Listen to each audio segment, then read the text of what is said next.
आप सभी को मेरा स्नेहपूर्ण नमन। हस्तक्षेप.com के साहित्यिक अनुभाग साहित्यिक कलरव का हार्दिक धन्यवाद। सबसे पहले मैं संस्था के संयोजक डॉक्टर अशोक विष्णु और डॉक्टर कविता अरोरा का आभार व्यक्त करती हूँ, जिन्होंने मुझे कलरव में अपनी प्रस्तुति रखने का अवसर दिया। आज मैं आपको स्वरचित एक कहानी सुनाने जा रही हूँ। हाँ, हुंकारा अवश्य भरते रहिएगा ताकि मुझे लगे कि आप सुन रहे हैं। कहानी का शीर्षक है फैमिली ट्री। पापा पापा देखो ना, मैंने कितना प्यारा फैमिली ट्री बनाया है, मिनी ने अविनाश को जोर से पुकारते हुए कहा।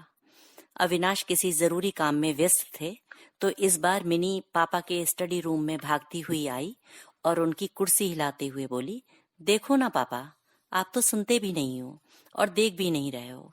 मेरी आपसे कट्टी। मिनी की बातों से अविनाश की तंद्रा टूटी, तो उन्होंने अपना चश्मा ठीक करते हुए कहा, अरे देखें तो भाई अपनी मिनी की ड्राइंग। अरे वाह, इतना सुंदर फैमिली ट्री, ऐसा तो कभी देखा ही नहीं था। अविनाश ने अपनी आंखें नचाते हुए कहा और मिनी को गोद में उठाकर उसका मुंह चूम लिया। अरे पापा, आप तो एकदम बुद्धू हो, आपने तो ठीक से देखा भी नहीं है। 6 साल की नन्ही सी मिनी ने सिर पर हाथ मारकर जब अपने पापा से कहा तो नंदिनी की हंसी छूट गई। नंदिनी बोली, कैसे एसडीएम साहब हो भाई, हमारी मिनी ने तो बुद्धू बता दिया। अब हंसने की बारी अविनाश की थी।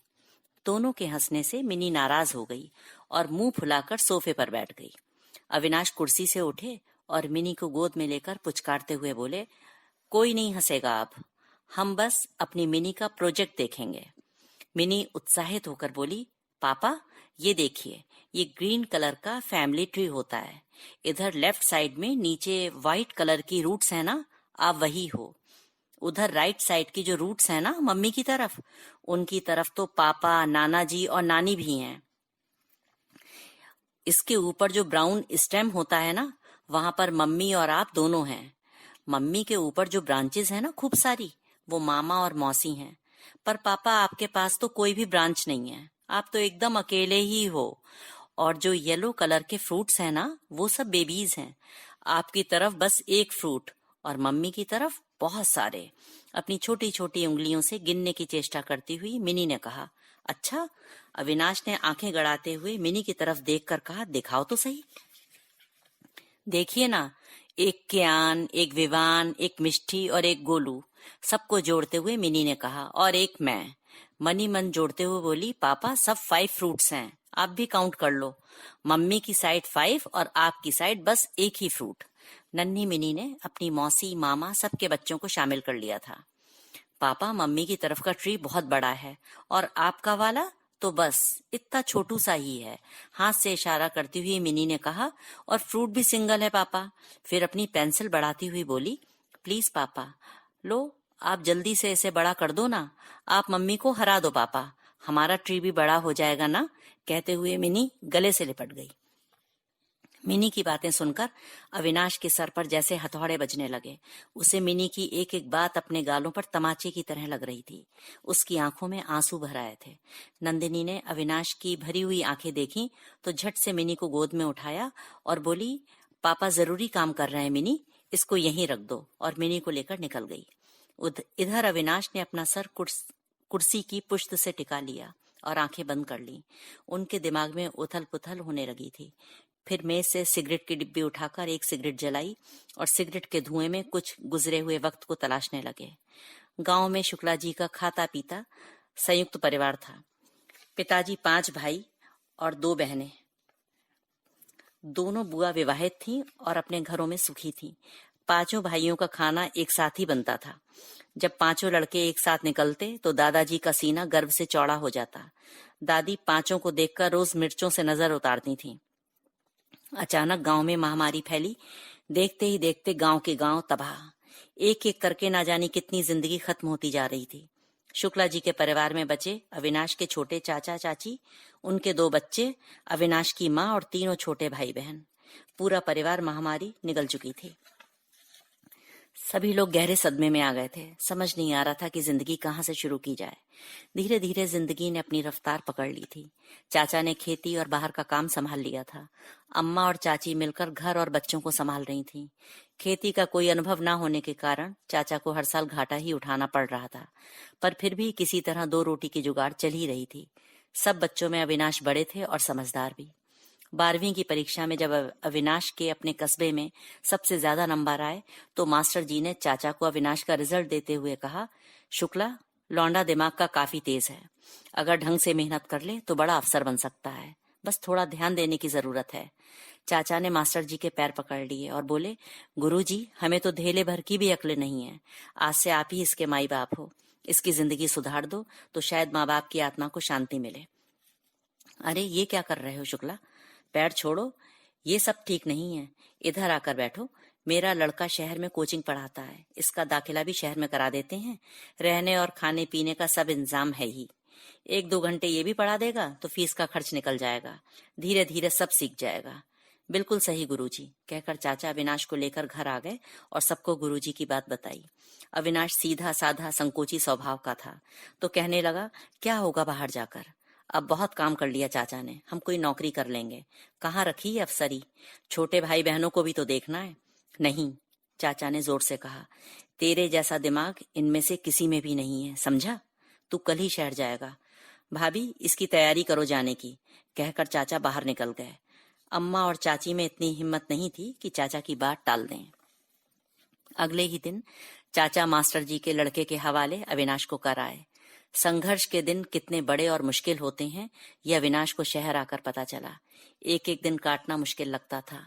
अम्मा चाची का ममतामयी चेहरा, छोटे भाई बहनों के मुरझाए चेहरे आंखों के आगे घूमने लगते थे। लगता था सब छोड़कर भाग जाए। पर चाचा का उम्मीद भरा चेहरा, भाइयों का भविष्य, सब सोचकर वो पढ़ाई में लग जाते। ग्रेजुएशन करने के बाद मास्टर जी के लड़के की सलाह पर वो आईएएस की तैयारियों में जुट गए। इन 2 सालों में कुल 4 बार ही गांव जा पाए थे। उसके जाने पर चाचा यही कहते, बिटवा, यहाँ की फिक्र मत करना, बस अपनी पढ़ाई पर ध्यान दो। चाचा के शब्द उसे और भी बेफिक्र कर देते। अपने दूसरे ही प्रयास में अविनाश ने आईएएस की परीक्षा उत्तीर्ण कर ली थी। पूरे गांव में जश्न का माहौल था। अम्मा और चाची को तो ज्यादा समझ नहीं आया था, पर चाचा, उनका चेहरा सफलता से चमक रहा था और आंखें खुशी के आंसुओं से भीगी थीं। 1 महीने बाद अविनाश ट्रेनिंग पर मसूरी चले गए। समय पूरा हो जाने के बाद अविनाश की नियुक्ति भी हो गई थी। नियुक्ति के बाद अविनाश 2 दिन गांव में रुके और फिर अपनी तैनाती के शहर चले गए। अविनाश अपनी तनख्वाह से प्रतिमाह चाचा को रुपए भेजा करते, तो पत्र में अपने भाई बहनों की पढ़ाई और उनके स्वास्थ्य का अवश्य जिक्र करते। कुछ दिनों बाद एक प्रभावशाली अधिकारी ने उनके व्यक्तित्व से प्रभावित होकर अपनी पुत्री का विवाह हेतु प्रस्ताव रखा, तो अविनाश को सहसा अपने कानों पे यकीन नहीं हुआ। उनकी आधुनिक परिवेश में पली बड़ी खूबसूरत बेटी ने उसका वरण किया था। वो स्वयं विश्वास नहीं कर पा रहे थे। इस प्रस्ताव की चमक दमक के आगे उन्हें अपना व्यक्तित्व आभाहीन लग रहा था और अपना गांव का घर परिवार दीनहीन। वो संकोच में गड़े जा रहे थे। धनाढ्य मिश्रा जी ने जब उसके परिवार के विषय में जानकारी ली तो अविनाश का चेहरा उतर गया। मिश्रा जी के बार बार आग्रह पर अविनाश उन्हें सकुचाते हुए अपने गांव ले गया। गांव का साधारण सा घर, चाचा और पूरा परिवार मिश्रा जी के स्वागत सत्कार में लग गए। आंगन में अविनाश और मिश्रा जी को देखने के लिए पूरा गांव एकत्रित था। मिश्रा जी ने ब्याह का प्रस्ताव रखा तो चाचा ने बस यही कहा, बिटवा ने जो सोचा है ठीक ही सोचा होगा, अब हम क्या कहें। अम्मा और चाची दोनों के चेहरे से हंसी गायब थी। मिश्रा जी ने चाचा को सोने की गिन्नी पकड़ाई और हीरे की अंगूठी पहनाकर अविनाश का तिलक करके रिश्ता पक्का किया। अपने ड्राइवर को बुलाकर गाड़ी से उपहार निकालने के लिए कहा। आंगन में पड़ी चारपाई मिश्रा जी के द्वारा लाए उपहारों से भर गई थी। ब्याह की तारीख अगले महीने यानी 7 नवंबर निकली थी। चाचा को पता चला तो कहने लगे, समधी जी, बहुत जल्दी है, इतने कम समय में सारी तैयारियां कैसे करेंगे। मिश्रा जी ने हाथ जोड़कर बड़ी विनम्रता से कहा, आप परेशान ना हो, आपको कुछ नहीं करना है, सब तैयारी हम करेंगे, आपको तो बस आना है। अविनाश, तुम बता देना कितने लोग आएंगे, हम सबके लिए व्यवस्था कर देंगे। अविनाश मिश्रा जी के साथ ही चला गया और चाचा उसका मुंह देखते रह गए। निश्चित तिथि पर सभी लोग विवाह में सम्मिलित हुए। अविनाश ने सबके लिए वॉल्वो बस की और चाचा जी के लिए कार की व्यवस्था कर दी थी। सभी रस्मों के बाद चाचा ने मिश्रा जी से बहू की विदा के लिए कहा, समधी जी, विदा की तैयारी जल्दी कराएं क्योंकि हमें जल्दी ही निकलना है। भाभी बहू के परछन के लिए बड़ी बेचैन होंगी।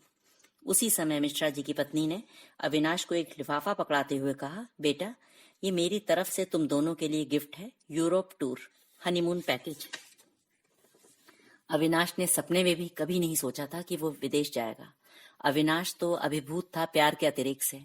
मिश्रा जी के एहसानों से उसकी गर्दन झुक गई थी और उसने चाचा को बुलाकर उनके कान में कहा, चाचा, अभी आप सब चले जाओ, हम दोनों 15 दिन के बाद आएंगे। चाचा का मुंह अपमान से बुझ गया था और वो तेजी से बाहर निकल गए। मिश्रा जी हंसते हुए कहने लगे, आप सबके जाने की भी व्यवस्था की है हमने। अपने छोटे बेटे से सबको बुलवाकर चाचा बिना किसी से मिले ही चले गए।